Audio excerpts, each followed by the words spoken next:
Berlin,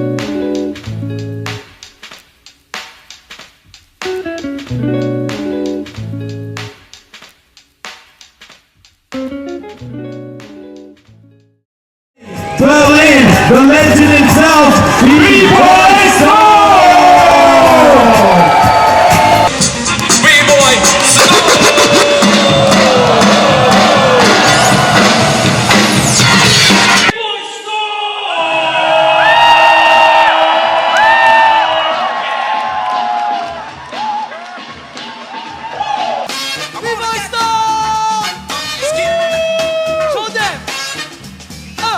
Bitte begrüßt mit uns Storm!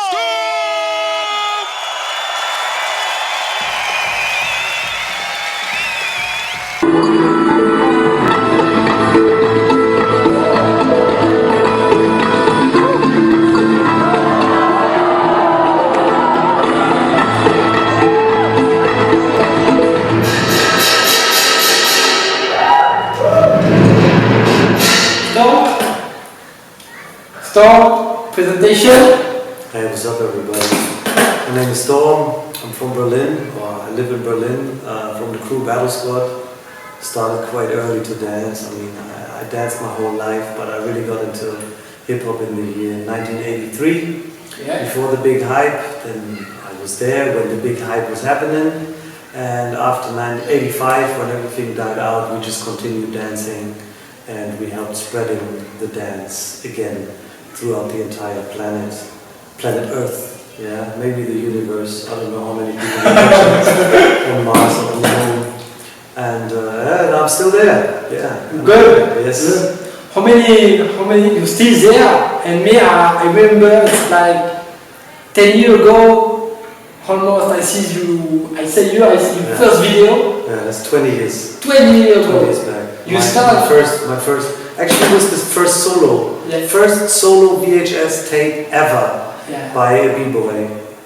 It was by me. Actually, I just filmed the footage because just before, like 3-4 months before, I herniated a disc in my upper spine. Okay. And when I started to get fit again, and I was like, okay, I got my moves back.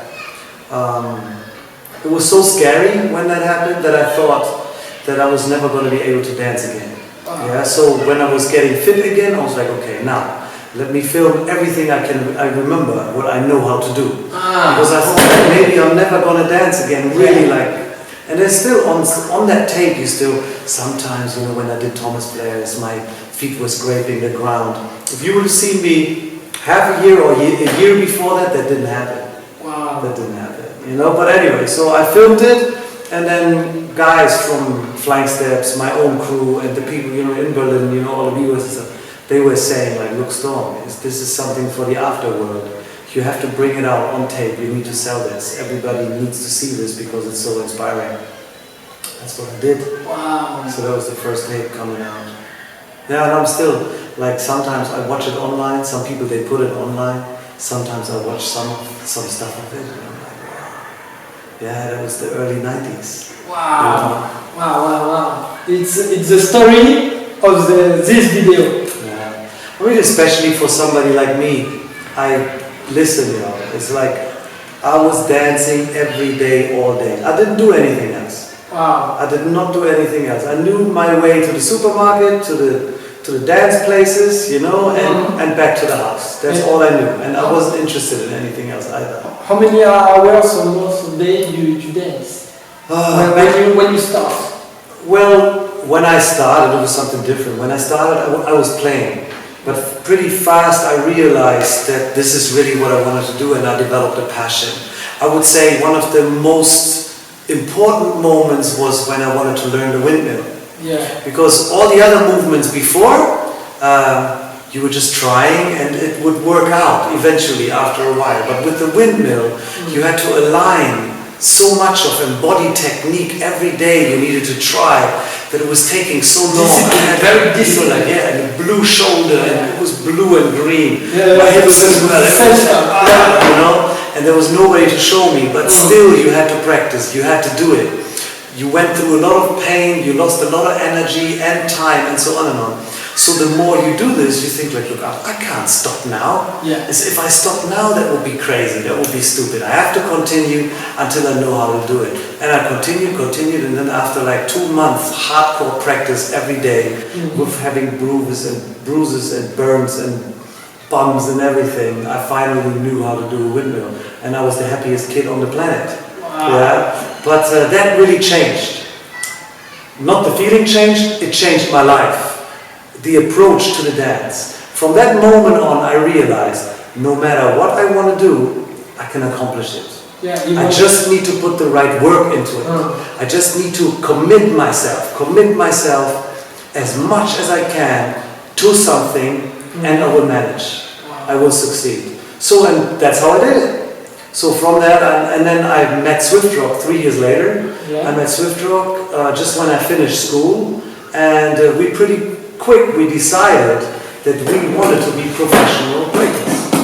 And at that time there was no professional breakers. People were laughing at us because we were still breaking. There was no, like everybody stopped at the year, like in the year 85, you only had a few leftover people from this big hype that was happening, the big breaking fashion, breakdance fashion in 84. You only had a few people left that really still wanted to go on dancing, and so Swift and me, we decided we wanted to become professional breakers. That was our passion, that's really what we wanted to do. So we gave it a try. Everybody else did an apprenticeship and they tried to work out some, you know, like they tried to become some other craftsman.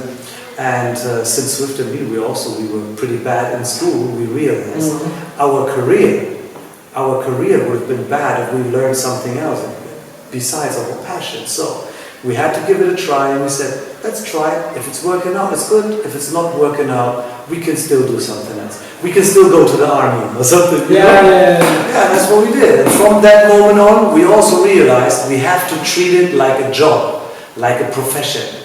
So we were practicing 8 hours a day. Wow. 8 hours a day, as good as we can. But these 8 hours, of course, you need to structure them. It's not like that you're going in a room or that you're going to a practice place and you literally physically dance 8 hours. Most of the work that you do, you have to, of course, you have to do it with your mind. You have to work your mind. Yeah, and you have to what it was this moment, the technique for you for work your mind. For example, you have a calendar, you do some organization, special organization? No, not really. I mean, being strict is one thing. One thing for me that was really relevant too was, of course, when you realize, you know, also in the early years of when I was breaking, a lot of the guys that I was with, they started to do drugs or they were drinking alcohol and they fell off. You know, a lot of the people that I was, you know, like in the more than 30 years that I dance now, I advised so many people to not drink and do drugs or smoke or anything. But most guys that did, they fell off. They fell off because it's a fact. It's a fact that if you dilute your body, if you dilute your senses with substances where we all know that they are bad for you, they slow you down and eventually you're going to quit. For what I did, I needed all the energy that I could get. So I made sure I eat right, I made sure I drink enough, I made sure that I stay healthy. Also, you know, like it restricted me in certain areas where sometimes you would want to take a risk where, like, let's say in winter people go skiing or you get on a skateboard and you don't know how to do it or something. Those were all things, this stuff is dangerous. If you do not know how to do it, it's dangerous. And I did not want to end my career, you know, by going on a ski holiday and then break my leg. What then, you know? So especially at that vital time, right? Like let's say in 87, 88, you know, like just when I got out of school and I decided I wanted to become a professional dancer in this field, not a ballet dancer, jazz dancer, no. I wanted to become a professional bboy, which is different. So now there were not many people around, there were not many other dancers, so there was not much inspiration. At the same time, you knew, okay, the dance form was coming from New York. Now we had to emancipate ourselves from that New York image. Oh, this is a dance that only the people the Afro-American population and the Latinos are doing in New York, and they're the only ones that do it good. We had to emancipate ourselves from that, and we had to show, no, there's other people on the planet that know how to do this dance, you know? So all this was in the process. The image of the body of people. Yeah. So that was another thing for us, especially, you know, like living in Germany. We were confronted with that a lot. And so from that, you know, like we just realized what was good for us, what was good for the art form, and also we tightened up the community.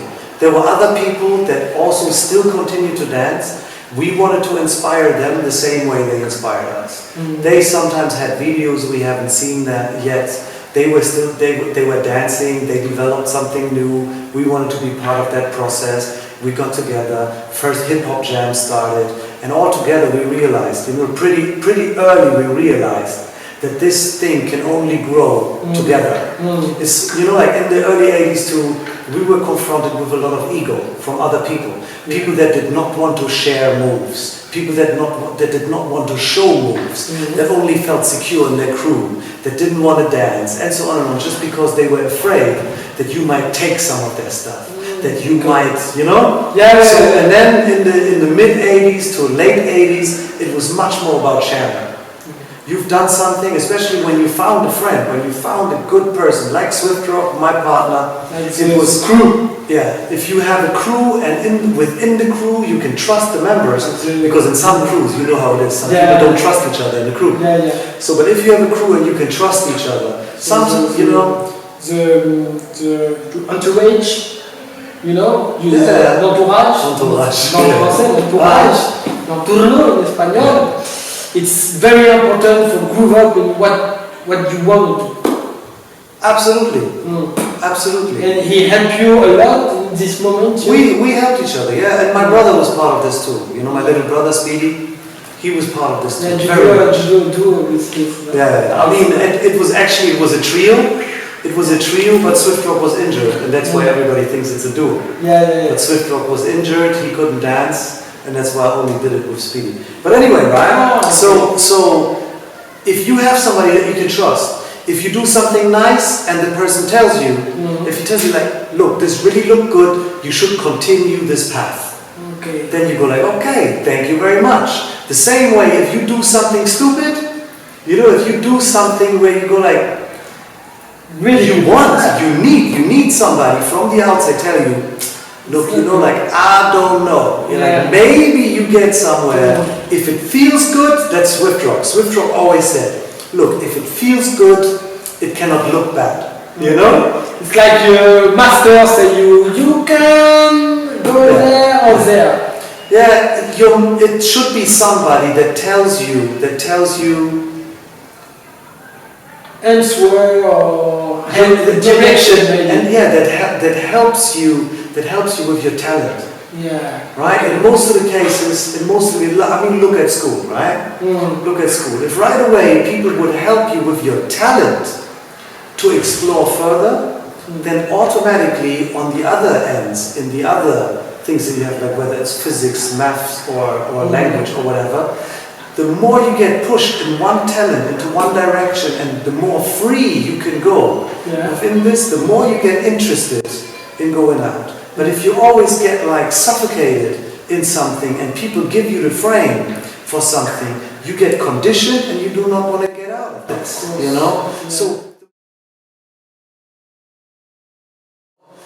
the more free you can go, the more it enables you to get out of this and look, how does it look outside? You know what I mean? It's get out of the zone of comfort. Exactly. Yeah, it's very important. I learn to my students, it's important to get out to the zone of the comfort for work more for the auto-estima, you know, confidence. You have more, because if you don't get out of this, it's difficult to grow up. That stress, to develop that stress is very important. If you get out of your comfort zone, only if you get out of this, you know, like where you feel, okay, no, I'm secure with this is how I feel good, and this is it, you know, like if you do that too much, you become very close in, and this is how you generate racists, people with homophobia, and so on and on. Just because people, after a while, they stay too close and they are afraid of anything, you know. So, and as an artist, if you only make one, you know, every day, if you only change a little bit, you change one step, it's enough, you know. But out of this one step, you know, a 10,000-mile march, always starts with one step.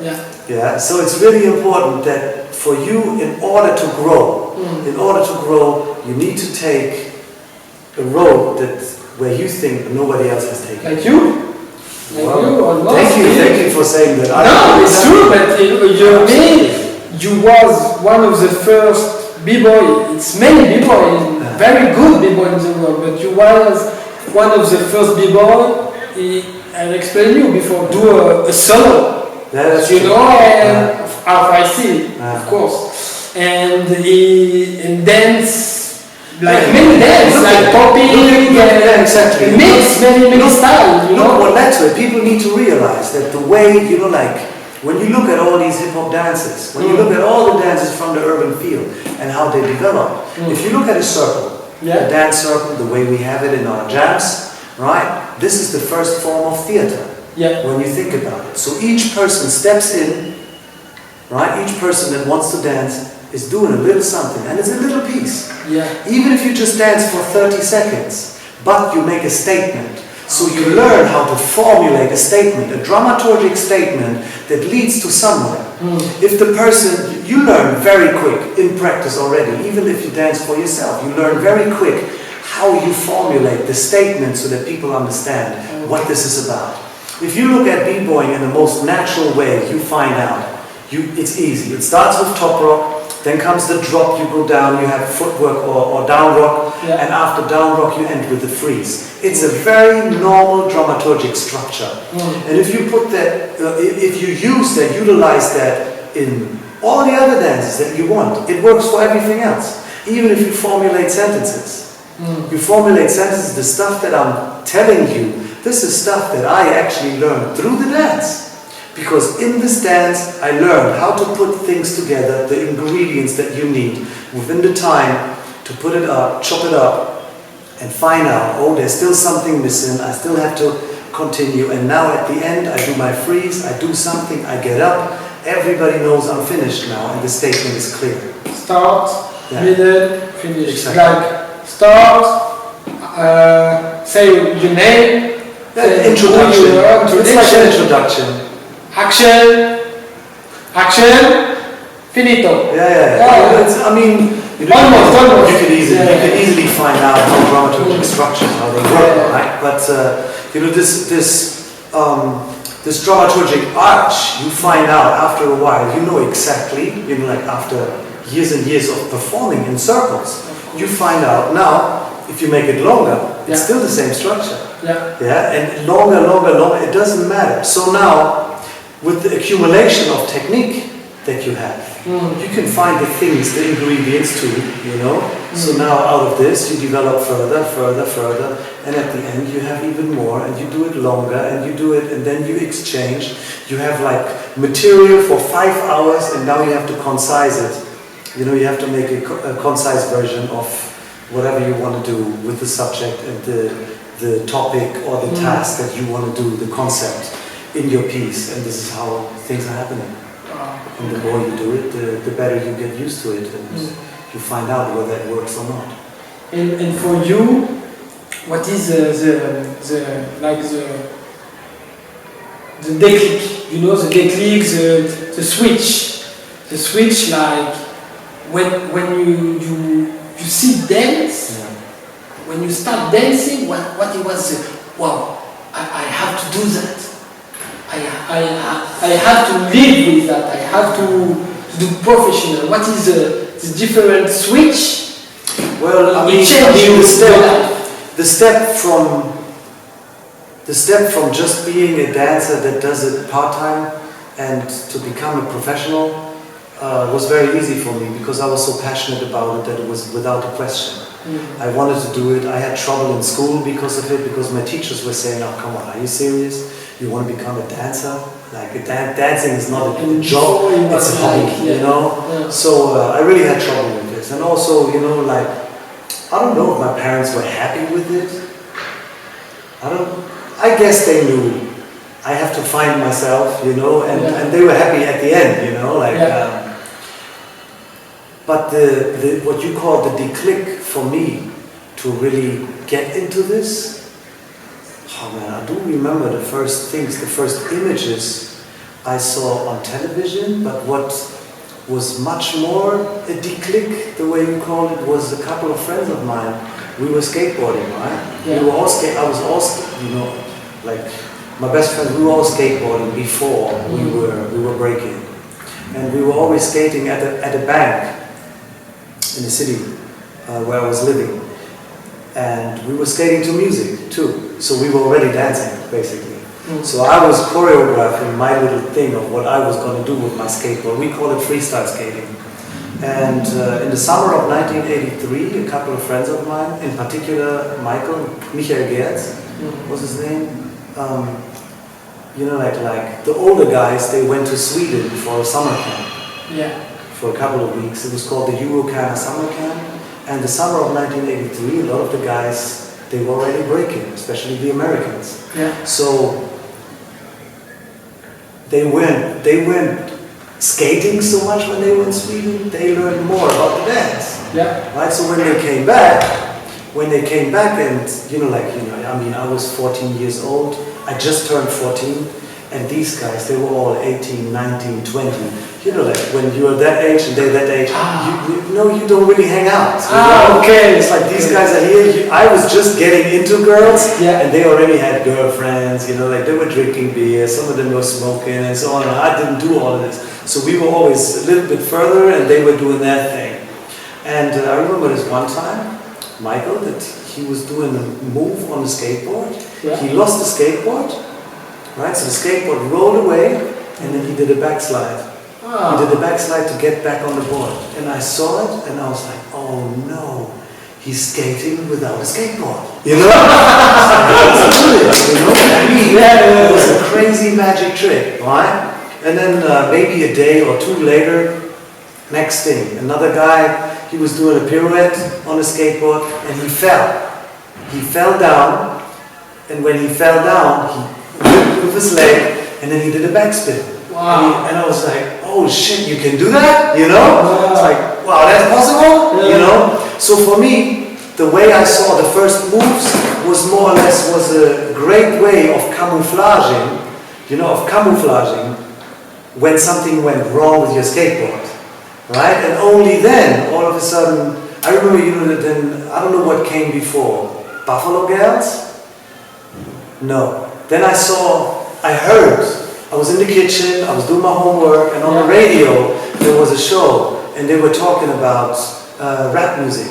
Yeah. You know, so they were talking about hip-hop, they were talking about rap music, they were talking about graffiti, and then they were talking about this incredible gymnastic dancing, and people that imitated robots and stuff like that. So I listened to some in the radio, all this stuff in the radio. I only hear it. So at first I listened to the music and I'm going like, hey, the music is interesting. It's weird, it's really wild, but it's powerful, and it has something. I was like, people are scratching, and I was like, wow, what is this? You know? It was the first time you listened. Yeah. You know, they played a song that was already out, you know, some electronic joints, you know, like Kraftwerk and stuff like that, you know. But then when they played what they were playing in New York and what the DJs were doing and so on, I was listening closely and I was like, oh, that's interesting, that's nice. So right away it got to me. I really liked it, you know. And then the next thing was that they were talking about graffiti. I was like, okay, graffiti, whatever, you know, like writing on the walls, spray cans, this and that. I remember how the subway was looking, you know, saw some pictures, this and that. Yeah. But then when they were talking about the dance, the people were dancing on the ground and they were spinning around and so on, and then they imitate robots. I was like, wait a second, that's what I do. That's what I do. And you start dance and you start do like hip hop and start to cultural hip hop and you don't know. No, I didn't know. Ah, crazy. I didn't know. Okay. And then I remember the next day. You don't know the name of what you do. No idea. Wow. No idea. Wow. Yeah, you know. And then the next day in school, in school, what was funny, you know how it is in school. You have a break, you know, between lessons, you take your bag, you go outside, you go on the campus, and there's always people, you know, like your friends, you know, so we stand there, and they are talking about the radio show. Oh, you heard yesterday on the radio, you heard about rap and this dance and so on. I was like, yeah, I'm doing this dance too. And this one guy said, yeah, I heard they are practicing in that supermarket, you know, that's like a big supermarket, like a big Carrefour, supermarket. So they practice at the supermarket. I'm like, oh, that's interesting. Yeah, and they practice in the youth club too. So now I knew where to go to practice. Wow. So I went to the supermarket and I had my first battle. Wow! You know? Wow. It's like, so you go there and the guy's like, you know, like, okay, show me then, you know? And I'm like, I go down and I try my backspin and so on. And then, you know, it was funny. That, and then we went to the youth club and we became like this big crew of dancers and so on and on. So, and then after, what's funny is this guy Michael that I was telling you about, the skater. The skater. What happened too is like his girlfriend was living, you know, like 2 houses away from our house. Yeah. And you know, this one day he wanted to pick up his girlfriend and she wasn't ready yet. So he was on the street talking to another neighbor, and I went to him and I said, like, look, yo, I saw you do this. I want to learn. Please, can you show me? So he was my first teacher. He showed me the backslide. And also, it's the same guy. So every time when we saw each other, after, you know, because also, you know, like when I went to the youth club, he also came there every day to practice in the youth club. Then we had another practice place, and we were always practicing together. So after 3 months practicing together, we formed our first crew. You know, so I was a young guy with the older guys, and we had our first manager after 3 months dancing already. So that's when we got into the times when breaking started to become big. Wow. Was it a big moment? It was before Beat Street. Yeah. It was before Wild Style came out. It was before Breaking and Entering. It was before all these, you know, like from Style Wars to, you know, like all the documentaries, hip hop history, the movie Breaking, and so it wasn't out yet. Wow. It was like 9-10 months before the movies or the documentaries came to Germany. Wow. You know, that's when we started. Wow. Crazy. It's a crazy story. Yeah. So and that's why, you know, like, so I was this? Wow. And after that, for you, because me, I always say it's important to learn.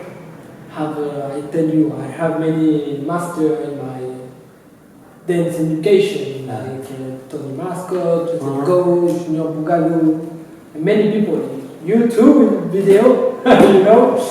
And for you, who was your big inspiration for move up every day? My biggest inspirations were always Swift Rock and my brother Speedy. Yeah. They were my biggest inspiration back then.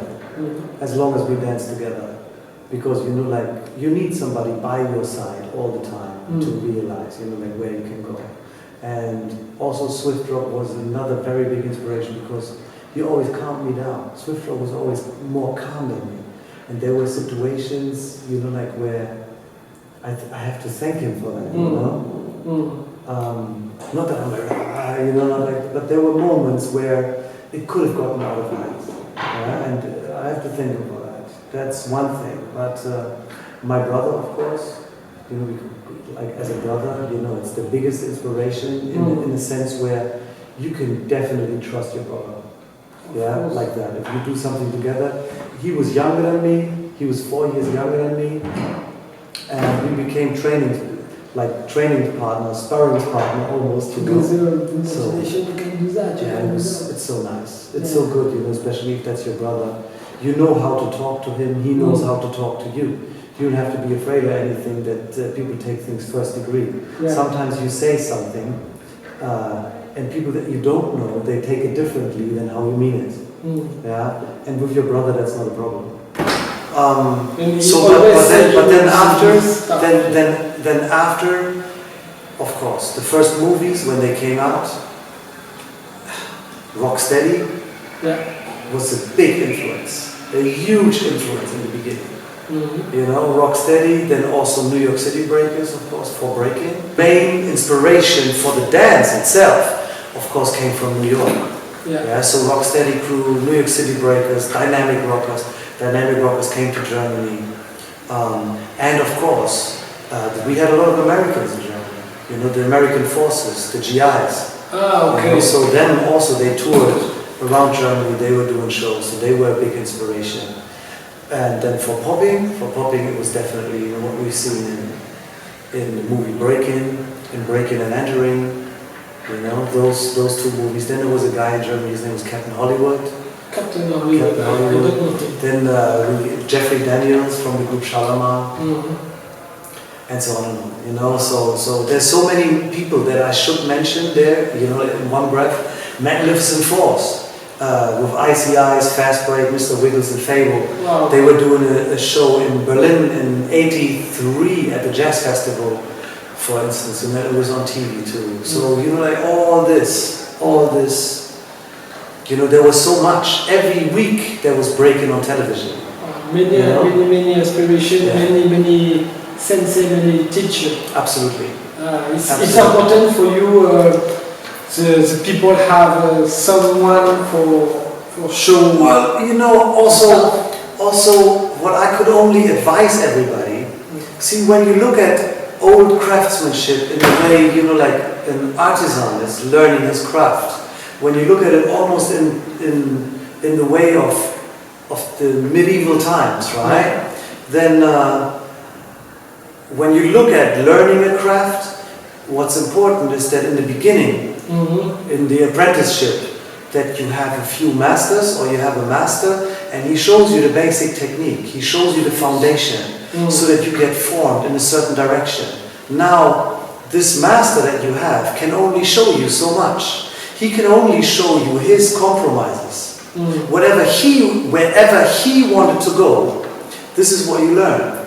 So now, but at the same time, you speak to that master and you tell him what you want to do, so he could give you the opportunity to say, well, if you want to learn this, look at this guy, look at that guy, look at how he works it, look at what this guy did. Have a contact. So this master should not just be somebody who drills you in a certain technique, but this master should also be somebody who is showing you directions, giving you ideas in the directions you could go to, and also giving you references of movements or of concepts and ideas that you have that were touched before that. Okay. You know, it's like when you have a very philosophical student and you don't know nothing about philosophy. Of course, you tell them, look, at first you start with Plato. You know, you know what I mean? And if you don't do that, you will be a bad master. The same thing. Okay, now let's continue. Now you go on. Now there's a certain moment where you have the feeling, all right, you learned everything from me now. I don't think I can help you still. Now this person, everybody that learns a craft should become a journeyman. Wow. And as a journeyman, it's very important.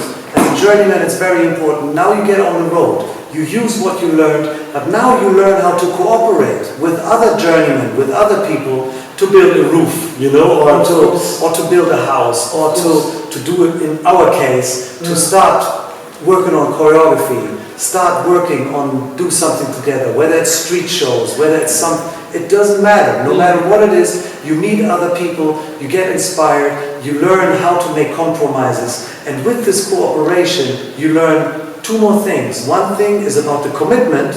Okay. That you learn. You know, a commitment is like, it's very simple. A commitment is a promise. You know, if I tell you now, okay, tomorrow we meet at 10 o'clock at Plaza Catalunya, and we do street shows. Okay, commitment.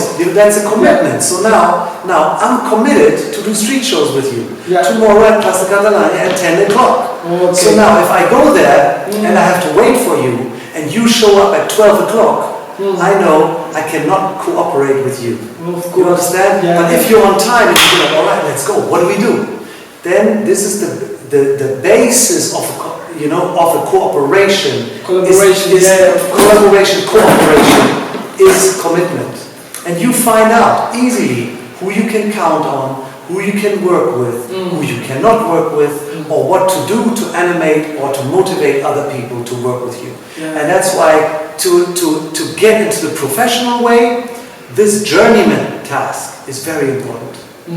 Yeah? It's very important because now you don't just learn technique. No, you learn how to explore and how to cooperate with other people. I've seen so many dancers, incredibly talented dancers that stopped their career because they always just practiced in their youth club.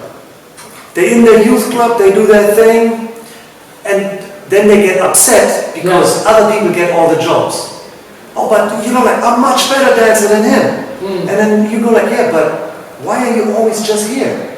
They need to see you. If they never see you, how do they know? It's marketing, marketing. Well, it's not really marketing. It's really just going outside, out of your place, out of the comfort zone again, right? Just go outside and start to cooperate with other people on projects, no matter what it is. Then, of course,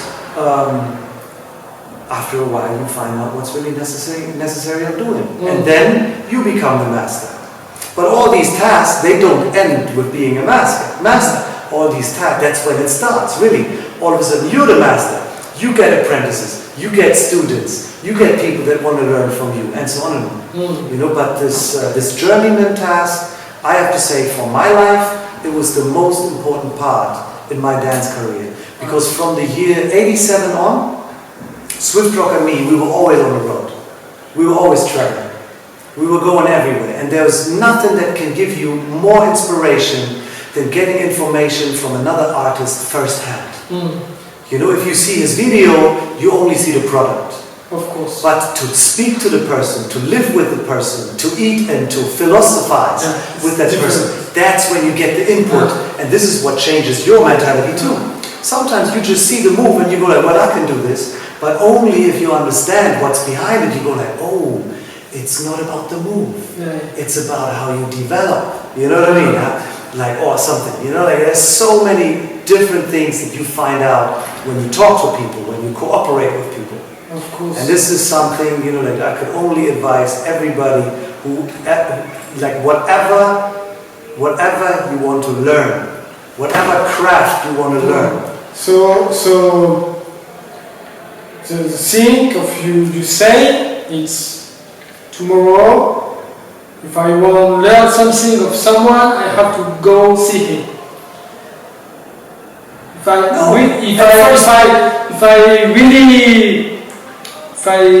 I, for example, I want to do a show, like a professional show, it's important to go see someone can help you to do that. For example, you or other people. Tell me, who does something by himself?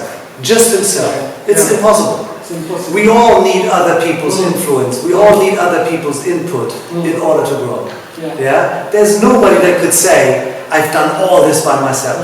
Nobody. Of course. So now if you know something already, you go to a certain extent. But if you have the feeling it could get better, you should think, where can I go? Who can give me a good advice? So, but I'm talking about a real apprenticeship in the time of 3 to 5 years. If you learn from one master, let's say for 2 years, or 1.5 years, and this master cannot show you anything anymore, if it's a good master, he would tell you, go, explore. Go to this guy, he knows this. Go to that guy, he knows this. And so on and on, so you grow further. It's very important. So, okay, this task. Last question? I can't. I can't? No, okay. I have to go. Sorry, okay. Stop! Okay. My pleasure. Next time, maybe. I hope so. I love Barcelona. I hope that I'm coming back soon. I hope with the project we can try to come more. Okay. All right. Thank you very much. I have to hurry up now. I know they're waiting for me, Yes.